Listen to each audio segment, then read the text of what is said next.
Hello everyone, welcome to my YouTube channel FMIAS। प्राचीन भारत का इतिहास का क्लास चल रहा है अभी। पिछली वीडियो में हम लोगों ने पढ़ा था जैनिज्म के बारे में देखा था हम लोगों ने, और उसी से रिलेटेड आज हम लोग पढ़ने वाले हैं बुद्धिज्म यानी बौद्ध धर्म के बारे में। चलिए शुरू करते हैं। उससे पहले फ्रेंड्स, अगर आप हमारे चैनल पर नए हैं तो चैनल को सब्सक्राइब कर दीजिए और बेल आइकन को दबा दीजिए ताकि आने वाली वीडियो की आपको नोटिफिकेशन मिलती रहे। तो चलिए शुरू करते हैं बौद्ध धर्म के बारे में। बौद्ध धर्म के संस्थापक कौन थे? तो गौतम बुद्ध इसके संस्थापक थे। बौद्ध धर्म प्राचीनतम धर्मों में से एक है जिसके संस्थापक महात्मा गौतम बुद्ध थे। तो महात्मा गौतम बुद्ध को लाइट ऑफ एशिया भी कहा जाता है, लाइट ऑफ एशिया। बुद्ध के परिचय जान लेते हैं, बायोडेटा।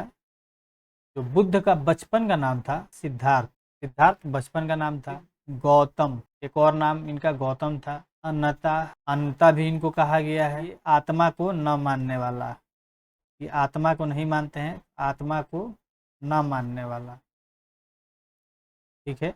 फिर शाक्य, क्योंकि ये शाक्य गणराज्य के थे। और मार्जित, इन्होंने अपने इंद्रियों पे विजय प्राप्त की थी, इसलिए इनको मार्जित भी कहा जाता है, ठीक है। ये रहा बुद्ध के डिफरेंट नेम। आगे देखते हैं। उनके पिता का नाम शुद्धोधन था, जो शाक्य गणराज्य के राजा थे, रूलर थे। शाक्य गणराज्य ये कहाँ पड़ता है? ये अभी के नेपाल में पड़ता है। माता का नाम महामाया, लेकिन इनकी मृत्यु हो गई तो इसलिए इनका पालन पोषण प्रजापति गौतमी ने किया था, और ये उनकी मासी थी, मौसी।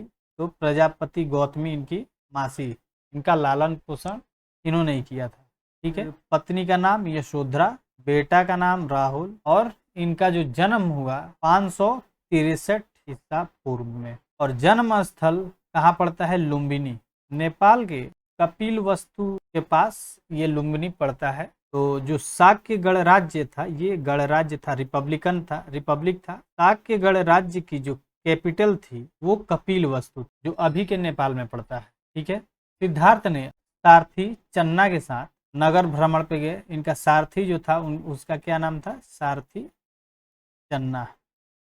इसके साथ नगर भ्रमण पे गए। नगर भ्रमण के दौरान इनके साथ कुछ वाकया घटा, जैसे उनको एक वृद्ध व्यक्ति दिखाई दिया।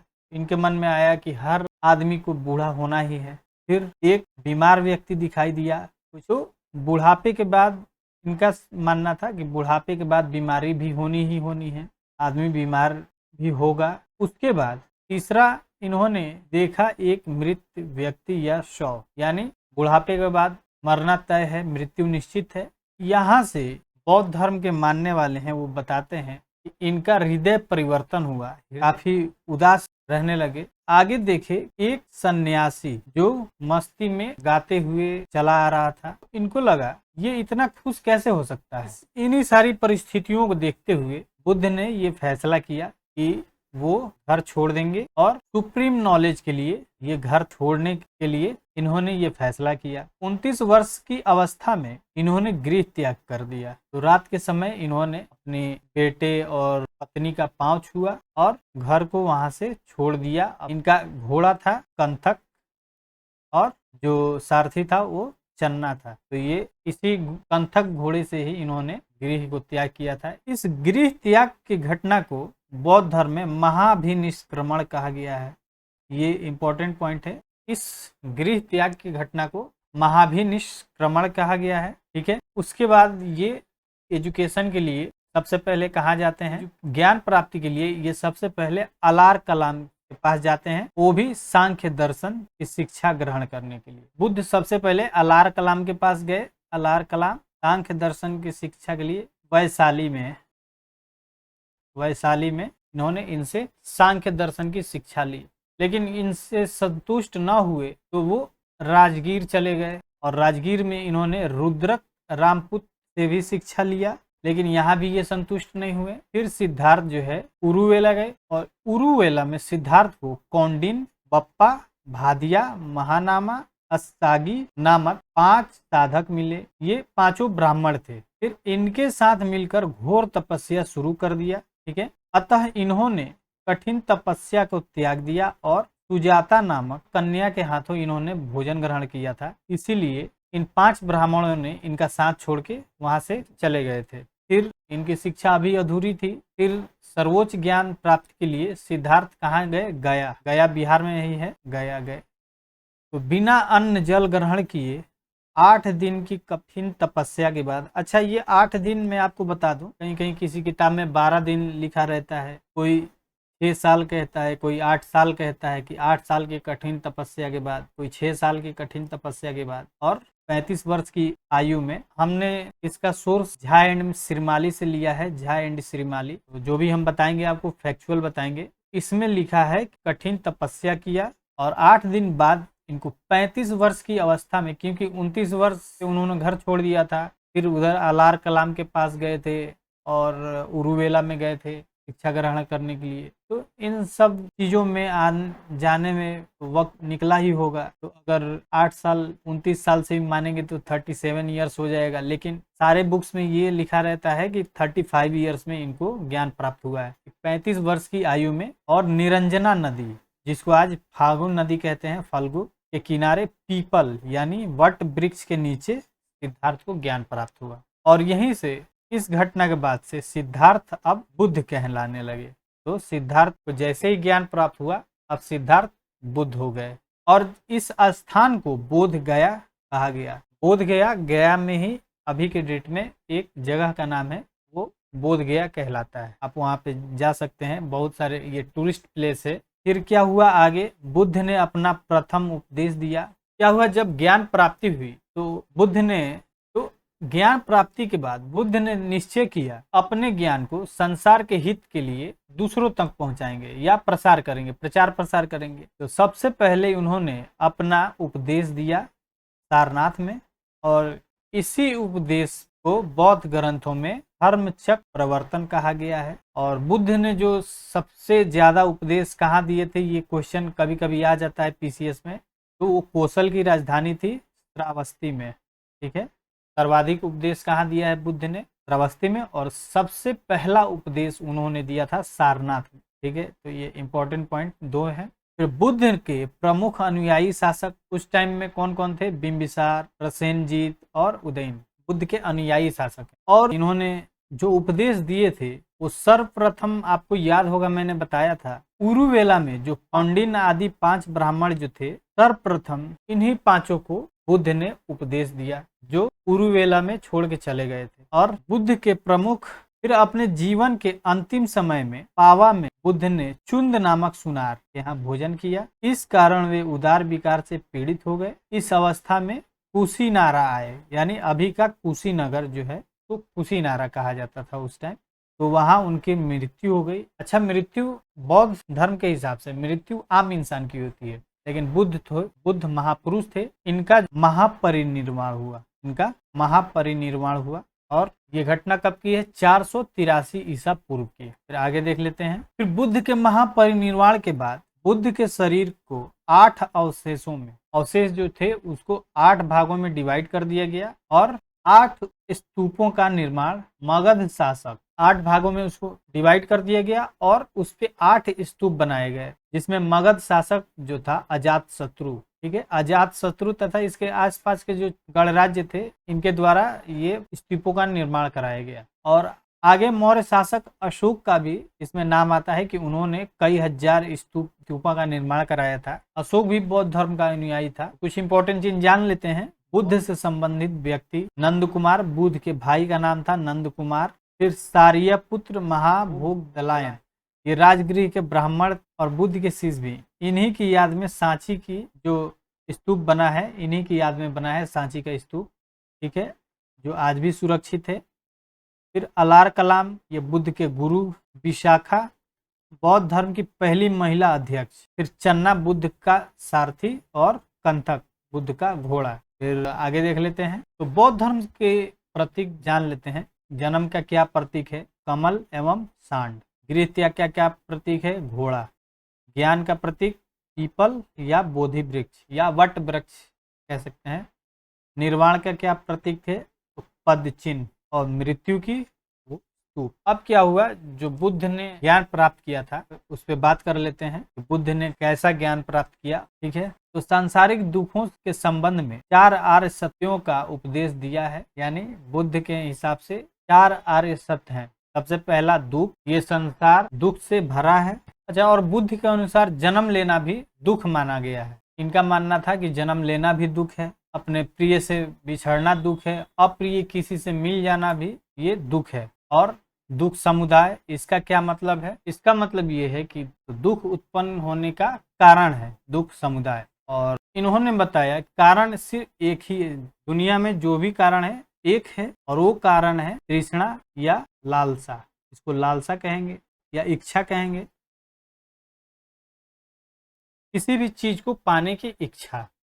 ये दुख समुदाय, दुख का सबसे बड़ा कारण माना है इच्छा को। ठीक है। फिर तीसरा इन्होंने कहा, इन सारी इच्छा को खत्म करने के लिए इन्होंने क्या कहा, जितनी भी सारी प्रिय वस्तुएं हैं उनके लिए उसको त्यागना दुख निरोध में बताया है। दुख निरोध का मतलब होता है दुख निवारण। तो इनका मानना था दुख निरोध के लिए इच्छा का त्यागना जरूरी है, यानी जो भी आपके मन में इच्छा है उसको आप त्याग दीजिए। इसके लिए इन्होंने चौथा आर्य शब्द दुख निरोध गामिनी प्रतिपदा यानी अष्टांगिक मार्ग, इस राह पे चल के आप तृष्णा या इच्छा या लालसा को आप त्याग सकते हैं और दुखों से छुटकारा आपको मिल जाएगी। इनका ये मानना था। तो ये 8 मार्ग कौन कौन से हैं जिससे आपको दुख का छुटकारा मिल जाएगा? तो सबसे पहला है सम्यक दृष्टि। इसका मतलब है कि आप सत्य और असत्य में फर्क समझ रहे हो, यानी झूठ और सच में आप फर्क करना समझते हो, या ये कह सकते हैं कि वास्तविक समझ की शक्ति, आप कैसे किसी चीज को या घटना को आप वास्तविकता से देख रहे हैं या नहीं। तो सम्यक दृष्टि। फिर सम्यक संकल्प, इसका मतलब होता है दृढ़ निश्चय के साथ जीवन यापन करिए। फिर सम्यक वाक यानी वाणी, तो वाणी कैसी होनी चाहिए? तो सत्य, और वाणी सत्य होनी चाहिए और पवित्र होनी चाहिए। यानी जो भी आप मनुष्य बोले, अर्थात मनुष्य के जो बोल हैं वो पाप, छल, असत विहीन होने चाहिए। यानी जो भी आप बोले सत्य बोले, पवित्र बोले, झूठ ना बोले। फिर सम्यक कर्मान, यानी कर्म, इसको कह सकते हैं सम्यक कर्म। कर्म आपके हमेशा सच्चे होने चाहिए, सत्य कर्म होने चाहिए, ठीक, और बुराई और पाप से दूर रहने चाहिए। आगे पांचवा सम्यक आजीव। इसका मतलब है कि न्याय पूर्वक जीवन यापन करना, यानी किसी के साथ आप छल मत कीजिए, किसी का आप हक मत मारिए, इसके अनुसार जीवन यापन करना, ये सम्यक आजीव कहलाता है। फिर सम्यक व्यायाम, तो सम्यक व्यायाम में क्या है कि शुभ विचारों की उत्पत्ति करना, और तो इसमें शुभ विचार की उत्पत्ति करना, पाप छल कपट से दूर रहना, और गलत कर्मों के जो दुष्परिणाम निकलेंगे उसका समझ रखना, यानी गलत कर्मों के दुष्परिणाम को समझना, ये सम्यक व्यायाम में बताया है। और सम्यक स्मृति, कि आप एकाग्र चित्त मन से अपने आप को जान सकते हैं, स्वयं को जानना। एकाग्रचित्त मन से स्वयं आदमी अपने मन को एकाग्रचित्त मन से स्वयं को पहचानना, स्वयं को जानना, या द्वेष रहित मन, द्वेष रहित मन, यानी ये कह सकते हैं गलत चीजों से दूर रहना। और 8वां इन्होंने बताया है सम्यक समाधि। इसका मतलब क्या हुआ? आप अगर समाधि लगाएं, मन एकाग्रचित्त होना चाहिए, शांत होना चाहिए, यानी मन को एकाग्रचित्त होना चाहिए। तो दुखों को खत्म करने का ये बुद्ध ने तरीका बताया है, यानी दुख निरोधगामी प्रतिपदा मार्ग, या अष्टांगिक मार्ग भी इसको कह सकते हैं, अष्टांगिक मार्ग। ठीक है। तो ये रही बुद्ध की शिक्षा। और निर्वाण, तो निर्वाण का मतलब है परम लक्ष्य। बौद्ध धर्म में निर्वाण का मतलब है परम लक्ष्य, जिसका अर्थ है दीपक का बुझ जाना, अर्थात जीवन मरण के चक्र से मुक्त हो जाना। इसको निर्वाण प्राप्त हो सकता है। तो निर्वाण प्राप्ति को सरल बनाने के लिए बुद्ध ने 10 सीलों पर बल दिया है। इस 10 सीलों का पालन करते हुए कोई भी व्यक्ति निर्वाण प्राप्त कर सकता है। तो सबसे पहले अहिंसा, जिसमें हिंसा न हो। फिर सत्य, यानी हमेशा सच्चाई पे चलने, आदमी को हमेशा सत्य बोलना चाहिए या सच्चाई की राह पे चलना चाहिए। फिर अस्तेय, यानी चोरी न करना। अपरिग्रह, चौथा, किसी भी प्रकार की संपत्ति न रखना। फिर मद्य सेवन न करना, और असमय भोजन न करना। सुखप्रद बिस्तर पर नहीं सोना। धन संचय न करना। स्त्रियों से दूर रहना।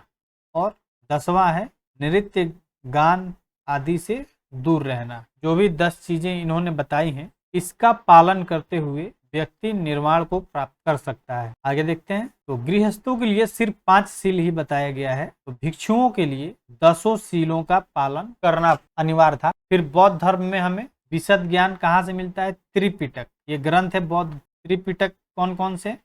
सबसे पहले विनय पिटक।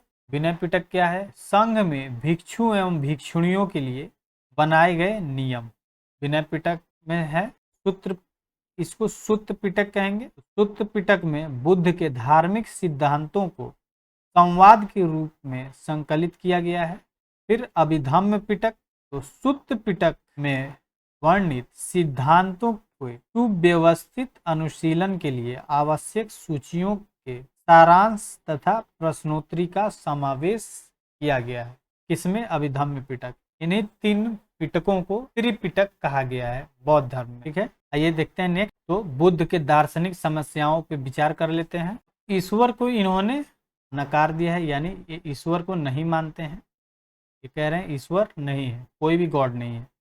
आत्मा, आत्मा को भी नहीं मानते हैं। जैन धर्म वाले आत्मा को मानते थे, ये आत्मा भी नहीं मानते हैं। और ये वेदों को भी नहीं मानते हैं, इसलिए इन्होंने, तो आत्मा और जो ईश्वर को नहीं मान रहा है, इसलिए इन्हें अनीश्वरवादी कहा गया। अनीश्वरवादी वेदों को नहीं मानते हैं, लेकिन कर्म फल को मानते हैं। आप जितना ही अच्छा कर्म करिएगा वैसा ही आपको फल मिलेगा। कर्म फल के बाद ये पुनर्जन्म को भी ये मानते, तो ये पुनर्जन्म को भी मानते हैं।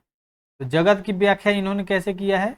बुद्ध ने जगत के पीछे का कारण ईश्वरीय न मानकर प्राकृतिक माना है, यानी नेचर, जो संसार है उसके पीछे नेचर को ये मानते हैं कि नेचर से संसार चल रहा है, अर्थात जगत प्रकृति के नियमों से चल रहा है। और चेतना, हाँ चेतना है, इसी से पुनर्जन्म होता है। ठीक है, आगे देखते हैं। फिर बौद्ध धर्म के त्रिरत्न है।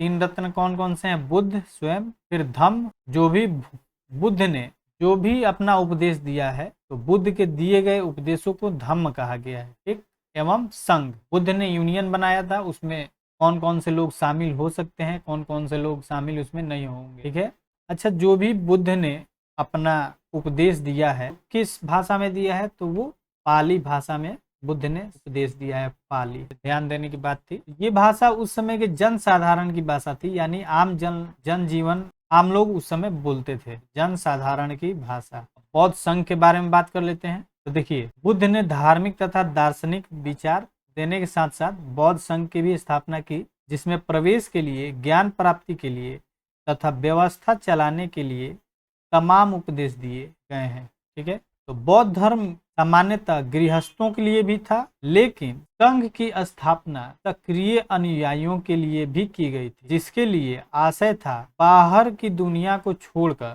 संघ में प्रवेश लीजिए, दीक्षा लीजिए। और क्या था संघ में? तो संघ में प्रवेश के समय न्यूनतम आयु 15 वर्ष। 15 वर्ष के अगर कोई व्यक्ति है, या वो लेडीज हो जेंट्स हो, वो संघ में आ सकता है। संघ में रोगी, जो बीमार हैं, ऋणी, जिन्होंने किसी से कर्ज ले लिया है और उसको चुकाया ना हो, दास और अपराधी, ये प्रवेश नहीं ले सकते। और संघ में कुछ महत्वपूर्ण प्रक्रियाएं थी, कुछ नियमों का पालन आवश्यक था। तो कौन कौन से नियम थे? जिसको सबसे पहले प्रवज्ञा, इसका मतलब होता है 15 वर्ष की आयु में प्रवेश करते समय ये नियम। फिर उपसंपदा, यानी 20 वर्ष की आयु में पूर्ण दीक्षा, यहीं से वास्तविक जीवन की शुरुआत होती थी। ठीक है, और संघ के प्रति बुद्ध के व्यवहारिक दृष्टिकोण क्या क्या थे? तो बुद्ध ने अनुशासन पर जोर दिया, लेकिन नकारात्मक अनुशासन पर नहीं। सामान्य दशा में बुद्ध मांस भक्षण या नॉनवेज के विरोधी थे। हालांकि जब कोई उपाय ना हो तो जान बचाने के लिए इसे खाने की अनुमति दिया गया है बुद्ध के द्वारा। यानी आप नॉनवेज के ये लोग विरोधी हैं, क्योंकि ये हिंसा को नहीं मानते हैं, अहिंसा के राह पे चलने वाले लोग। बुद्ध का मानना था, लेकिन अगर कोई उपाय ना हो, कोई फल भोजन ना मिल रहा हो, तो जीवित रहने के लिए आप मांस का सेवन कर सकते। फिर भिक्षु और भिक्षुणियों को आभूषण तथा दूसरी विलासिता की चीजों या वस्तुओं के प्रयोग की मनाही थी। यानी आप विलासिता की जितनी सारी चीजें हैं उसको आप प्रयोग नहीं कर सकते। और बौद्ध भिक्षु दान में अपने पसंद की चीजें नहीं मांग सकते थे, जैसे सोना नहीं मांग सकते थे, चांदी नहीं मांग सकते थे, या अन्य जो भी कीमती वस्तुएं थी, मूल्यवान चीजें थी, उसको ये लोग नहीं मांग सकते थे। फिर देख लेते हैं बौद्ध सभाएं कितनी हुई। तो 483 ईसा पूर्व में बुद्ध के महापरिनिर्वाण के बाद, ठीक है, प्रथम सभा संगीति, प्रथम बौद्ध मीटिंग कराई गई 483 ईसा पूर्व में। जगह था राजगृह। राजगृह को अभी आज के डेट में राजगीर कहते हैं, और उसका अध्यक्ष थे महाकश्यप। और किसके शासनकाल में हुआ था? तो अजात शत्रु के शासनकाल में। फिर द्वितीय बौद्ध संगीति कब हुई? 383 ईसा पूर्व में, यानी 100 साल बाद। ये जगह कौन सी थी? वैशाली। और अध्यक्ष कौन थे? सबाकामी। किसके टाइम पीरियड में? कालाशोक।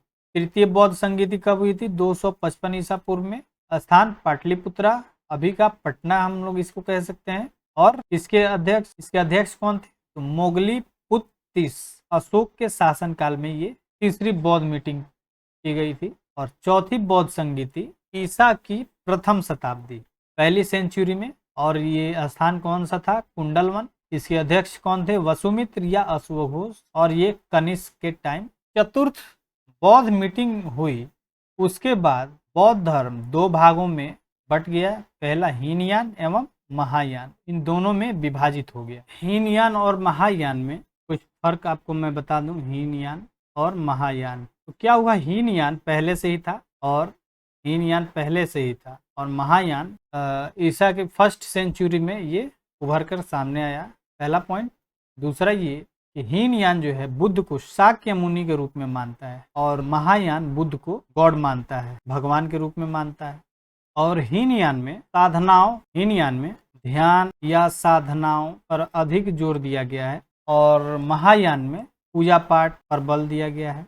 तो ये कुछ महत्वपूर्ण अंतर थे जिसको हमने बता दिया हीनयान और महायान के बारे में। आज के लिए बस इतना ही। वीडियो अगर आपको अच्छा लगे तो वीडियो को लाइक कीजिए, चैनल को सब्सक्राइब कीजिए और शेयर कीजिए हमारे वीडियो को। और ऐसे ही वीडियो पाने के लिए आप हमारे चैनल को सब्सक्राइब कर सकते हैं। अगर किसी चीज़ की क्वेरी हो तो आप नीचे जो नंबर दिख रहा होगा कॉल कर सकते हैं, व्हाट्सएप मैसेज भी कर सकते हैं। थैंक यू, मिलते हैं अगले वीडियो में।